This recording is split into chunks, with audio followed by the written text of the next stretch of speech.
খুব সকালে তোমার কাছে করি প্রার্থনা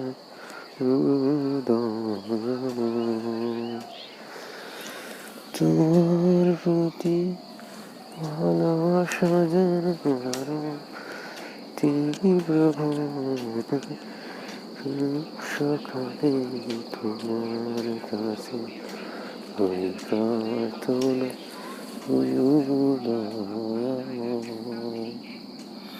আসসালামু আলাইকুম, আমি মোহাম্মদ মাসুম বিল্লাহ দৈনিক কুরিয়ার আল মুমিন থেকে বলছিলাম।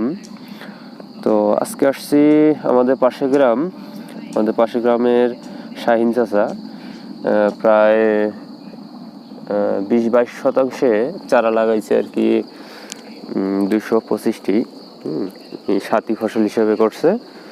তো সাথী ফসল কাদের জন্য ওনাদের পরামর্শ দিয়েছিলাম। উনি আর কি সবসময় কৃষির সাথে সম্পর্ক, মানে সবসময় কৃষিতে সময় দেয়। উনি কৃষির উপরে নির্ভর বলা যায় আর কি। এই কারণে ওনাদের আমি পরামর্শ দিচ্ছি যে আপনি আলু করেন, আলুর পাশাপাশি আদা করতে পারেন বা সহজ ফসল যেগুলো আছে এগুলো করতে পারেন ইনশাল্লাহ। আমি সম্পূর্ণ গাইড করতেছি ওনাকে। সামনে শুক্রবার আর কি আমরা নিয়ে আসছিলাম চারাগুলো। তো ওনাকে বলছিলাম 2 দিন রেস্ট দেওয়ার জন্য। তো উনি 2 দিন রেস্ট না দিয়ে আর কি শনিবারে ফোন করছে যে যাই হোক আমি শনিবারে ভিডিও করতে পারিনি বিভিন্ন ব্যস্ততার কারণে। আজকে খুব ফজরের নামাজ পড়ি খুব সকালে চলে আসছি ওনার জমিতে আপনাকে সাথী ফসল কীভাবে করতে হয় এটা দেখানোর জন্য আর কি। যাই হোক, আমি যেটা বলতে চাচ্ছি এই যে চারার আশপাশে কিন্তু আলু গাছ নাই। আলু গাছ আর কি এটা যদি হয়ও বা তুলে ফেলবে, যাতে ওর খাবারের কোনো সমস্যা না হয়। মানে পেঁপে গাছ পর্যাপ্ত পরিমাণ যেন খাবার পায় আশেপাশ থেকে, মাটি থেকে। আরেকটা বিষয় হলো সাথী ফসল করতে গেলে আপনার 45 ডিগ্রি অ্যাঙ্গেল না করাই উত্তম, কারণ 45 ডিগ্রি অ্যাঙ্গেল করলে গাছটা একটু বাঁকা হয়। সাথী ফসল করতে একটু সমস্যার সম্মুখীন দেখা যায়। এই কারণে আমি সাজেস্ট করি যে সাথী ফসল যদি করেন তাহলে 45 ডিগ্রি অ্যাঙ্গেল না করাই ভালো। একটু গাছটা সোজা দিবেন, সমস্যা নেই। তো শাহিন চাচার অনেকে নাম্বার চাবেন। আসলে শাহিন চাচা আতঙ্কে আছে, অনেক টাকা চারা কিনছে। কেনার ফলে গ্রামের লোক বলতেছে ভাই 5 টাকাতে তো চারা পাওয়া যায়, আপনি তো 30-35 টাকা খরচও করে ফেলছেন চারাতে। তাহলে কীভাবে কি? আসলে আমি বলবো তাদের উদ্দেশ্য যারা বলে যে 5 টাকাতে চারা পাওয়া যায়, 5 টাকাতে চারা পাওয়া যায় ঠিক আছে, ওখানে আপনার পুরুষ গাছ বেশি হবে। আর আমাদের থেকে চারা কিনলে ইনশাল্লাহ এগুলো পরীক্ষিত জাত, এগুলোতে আপনার কোম্পানি বলতেছে 100-র মধ্যে 10 থেকে 15টি পুরুষ গাছ হবে। তো পুরুষ গাছ লাগে পরাগায়ন আর হলো ফলের বৃদ্ধির কারণে পুরুষ গাছ লাগে অবশ্যই। তো ওটা ব্যাপার না। ধরেন যে আপনি 100 চারা করছেন, মানে গাছ রোপণ করছেন, ওখানের মধ্যে 10-15টি পুরুষ গাছ ছিল, কোনো সমস্যা নেই। ওখানে পুরুষ গাছেও কিন্তু মোটামুটি ফল আসে। আর বাইরের যেগুলো আপনি কিনবেন বাইরে থেকে, ওগুলোতে কিন্তু ফল আসে না। ফল আসে না, প্লাস প্রজেক্টটা আপনার হয়, লসের সম্মুখীন হতে হয়। কারণ 100-র মধ্যে দেখা যাচ্ছে 80 থেকে 90টি পুরুষ গাছ হয়, 10 থেকে 20টা আর কি মহিলা গাছ হয়। সেই ক্ষেত্রে লস প্রজেক্ট, বুঝতে পারছেন? তো সাথী ফসল বলতে কি করবেন আর সাথী ফসল কার জন্য? আমরা বলি যে ব্যক্তি কৃষির উপর নির্ভর, কৃষিতে সময় দিতে পারবে।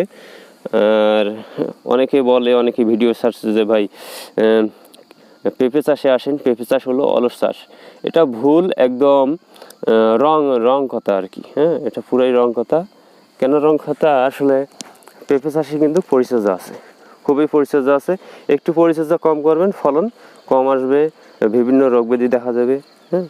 আপনাকে পেঁপে চাষ করতে হলে আপনার সর্বক্ষণ আপনাকে পর্যবেক্ষণ করতে হবে, কখন কি প্রয়োজন, টাইম টু টাইম সময় মেনটেন করতে হবে। আমরা বলি এটা রং কথা। যারা বলে যে পেঁপে চাষে আসেন, এটা কোনো তো খরচ কম, প্লাস সময় দিতে হয় কম, অলস চাষ, এটা পুরোই রং।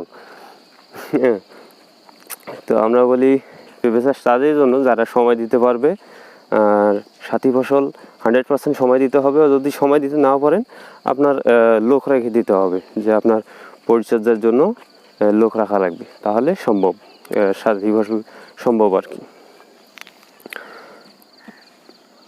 আর একটা সাথী ফসল কী কী করা যায়, ঠিক আছে। সাথী ফসল করবেন যেমন সহজ ফসলগুলো, এক কথায় বলতে গেলে আপনার রোগবালাই যেগুলো তো কম হয়, হ্যাঁ, ফুলকপি, বাঁধাকপি, রসুন, পেঁয়াজ, আদা, হ্যাঁ, এগুলো দিতে পারেন, মূলা, গাজর, ফুলকপি, বাঁধাকপি। এবং উত্তম হয় যে আপনার আদা, উত্তম হয় আদা। আদা আদা আর কি বস্তায় দিলে সর্বোচ্চ ভালো হয়। তো অনেকে ওনার নাম্বার চাবেন, আসলে ওনার নাম্বার আমি দেবো না, কারণ সম্পূর্ণ গাইড আমি করতেছি।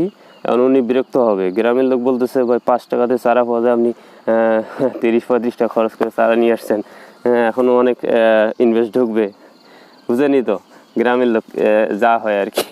আচ্ছা, সমস্যা নাই, আপনি আমার নাম্বারে যোগাযোগ করবেন, আমি সম্পূর্ণ গাইড দেওয়ার চেষ্টা করবেন ইনশাল্লাহ। আমাদের হোয়াটসঅ্যাপে আমাদের একটা পেঁপে চাষে A to Z আছে, ওটা পেয়ে যাবেন নক দিলেই। হোয়াটসঅ্যাপ নম্বর 01795534149, এই নম্বরে নক করলে পেয়ে যাবেন ইনশাল্লাহ। আমাদের ফার্মার সাহেবের ঠিকানা হলো রংপুর পাগলাফির সলেআশা বাজার পিছনেই আমাদের হাব। যোগাযোগ কন্ট্যাক্ট নাম্বার হলো 01795534149, এই নাম্বারে যোগাযোগ করলে আমি মোহাম্মদ মাসুম বিল্লাহ ইনশাল্লাহ পরামর্শ তথ্য দেওয়ার চেষ্টা করব। আর এই শাইন চাষার পেঁপে বাগানের আমি সকল আপডেট দেবো, যে আল্লাহ তৌফিক হেদায়েত দেয় ইনশাল্লাহ। সামনে যখন ফল হারভেস্ট সময় আসবে, কয় টাকা খরচ হলো, ওনার ক্ষতি হলো কী পরিমাণ, সম্পূর্ণ দেওয়ার চেষ্টা করবো ইনশাল্লাহ। আমি কথা দিলাম, যদি আল্লাহ আমাকে হেদায়েতের তৌফিক দেয় ইনশাল্লাহ আমি আপনাদের আর কি আপনাদের সাথে আমি ভিডিও, এখন যেহেতু চারা রোপণের সময় ভিডিওটা করলাম, আমি হারভেস্টের সময় আমি ইনশাল্লাহ আবার ভিডিওটা দেবো। হ্যাঁ, ওনার কয় টাকা খরচ হইলো প্লাস সাথী ফসলে কী পরিমাণ আয় ব্যয় হইলো, আমি সম্পূর্ণ গাইড দেওয়ার চেষ্টা করবো, মানে প্রপারলি একটা ভিডিও দেবো ইনশাল্লাহ। আমাদের পাশেই থাকুন, যেহেতু সময় ব্যস্ততার কারণে করতে পারি নাই, যখন যেটা পাবো আমি দিয়ে দেবো। আপনাদের অ্যাক্টিভ থাকিয়েন, যারা অ্যাক্টিভ থাকিয়েন ইনশাল্লাহ যখনই ভিডিও ছাড়বো বা কোনো কিছু সালাম পোস্ট সালাম পেয়ে যাবেন আমাদের পাশে থেকে। আসসালামু আলাইকুম।